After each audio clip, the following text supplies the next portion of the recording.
নমস্কাৰ বন্ধু বান্ধৱীসকল, তোমালোকলৈ আজি মই এনালজিৰ কেইটামান মোষ্ট ইম্পৰ্টেণ্ট কুৱেশ্যন লৈ আহিছোঁ।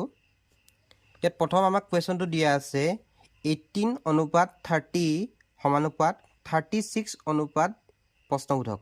এতিয়া আমি প্ৰথমে প্ৰশ্নটো পাতি লওঁ। 18:30 সমানুপাত 36 অনুপাত প্ৰশ্নবোধক দিয়া আছে। আমি এতিয়া প্ৰথমে এই 18 পৰা আমি 30টো কেনেকৈ পাইছে এইটো প্ৰথমে চাই ল'ম, ইয়াৰ ৰিলেশ্যনটো। তো 18টো যদি আমি 2 লগত মাল্টিপুল কৰোঁ আমি কিমান পাওঁ? 36। আৰু 36ৰ পৰা যদি আমি 6 মাইনাছ কৰোঁ তেনেহ'লে আমি পাই যাওঁ 30। ঠিক তেনেদৰে যদি আমি এই নেক্সটটো চাওঁ তেনেহ'লে 36ৰ লগত যদি আমি 2 মাল্টিপুল কৰোঁ তেনেহ'লে আমি কিমান পাওঁ? আমি পাই যাওঁ 72। আৰু 72ৰ পৰা যদি আমি সেই একেই 6 যদি মাইনাছ কৰোঁ তেনেহ'লে আমি পাই যাম 66। তো ইয়াৰ এতিয়া কাৰেক্ট আনচাৰটো কি হ'ব? 66 হৈ যাব। অপশ্যন কোনটো দিয়া আছে আমাৰ? Option D is the correct answer. মই পুনৰ এবাৰ বুজাই দিছোঁ। 18ৰ লগত 30ৰ আমি ৰিলেশ্যনটো কি পালোঁ?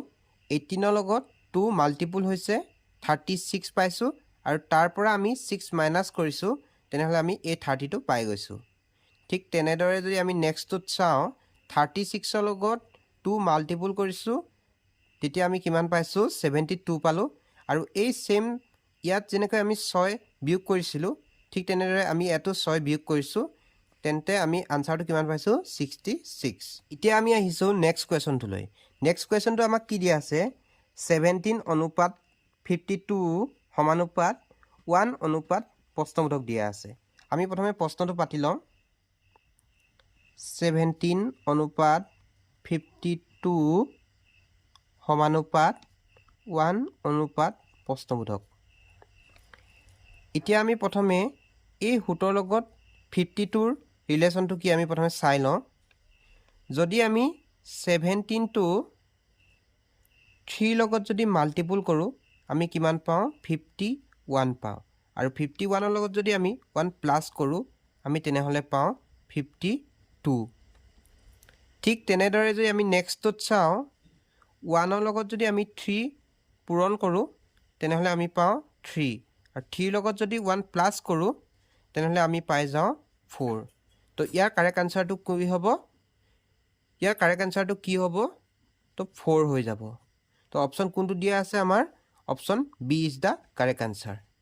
এতিয়া আমি আহিছোঁ নেক্সট কুৱেশ্যনটোলৈ। এতিয়া আমাৰ ইয়াত কুৱেশ্যনটো দিয়া আছে 3:243 সমানুপাত 5 অনুপাত প্ৰশ্নবোধক দিয়া আছে। এই প্ৰশ্নবোধকটো আমি উলিয়াব লাগে। তো আমি প্ৰথমে প্ৰশ্নটো পাতি লওঁ।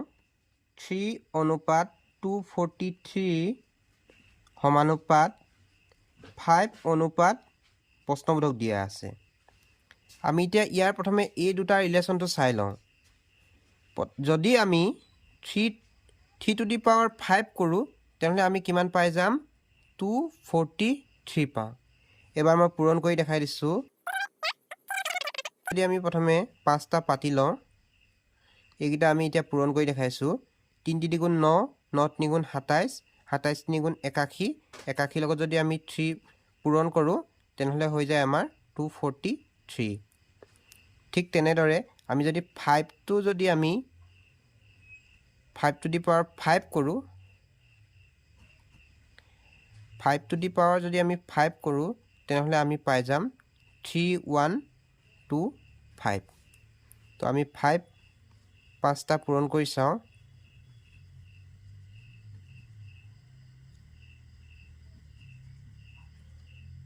5 × 5 = 25, 25 × 5 = 125, 125 5 × 625, 625ৰ লগত যদি আমি 5 পূৰণ কৰোঁ কিমান হৈ যাব?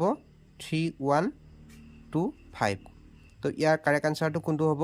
Option D is the correct answer. এতিয়া আমি আহিছোঁ নেক্সট কুৱেশ্যনটোলৈ। আমাৰ নেক্সট কুৱেশ্যনটো কি দিয়া আছে?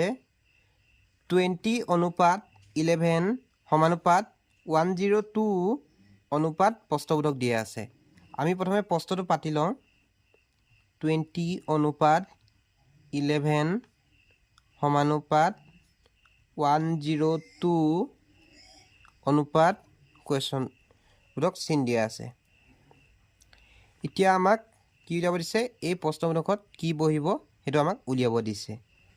আমি যদি চাওঁ এই 20ক যদি আমি 2ৰে হৰণ কৰি তাৰ লগত যদি 1 প্লাছ কৰোঁ তেনেহ'লে আমি কি পাই যাম, 10 প্লাছ 1 11 পাই যাম।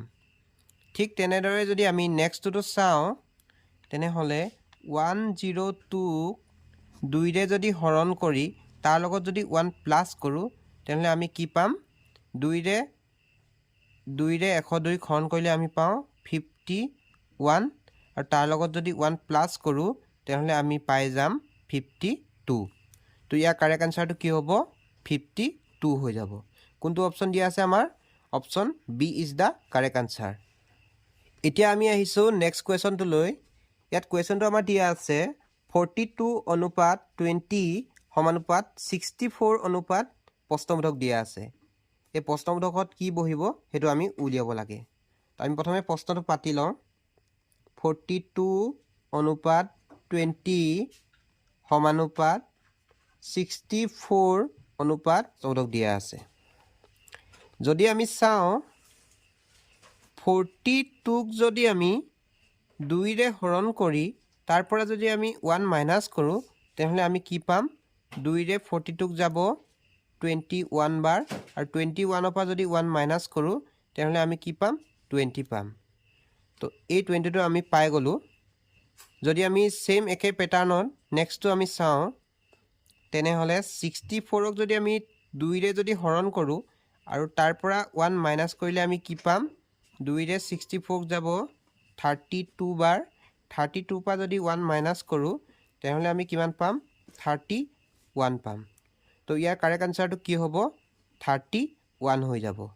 তো অপশ্যন আমাৰ কোনটো দিয়া আছে, option A is the correct answer.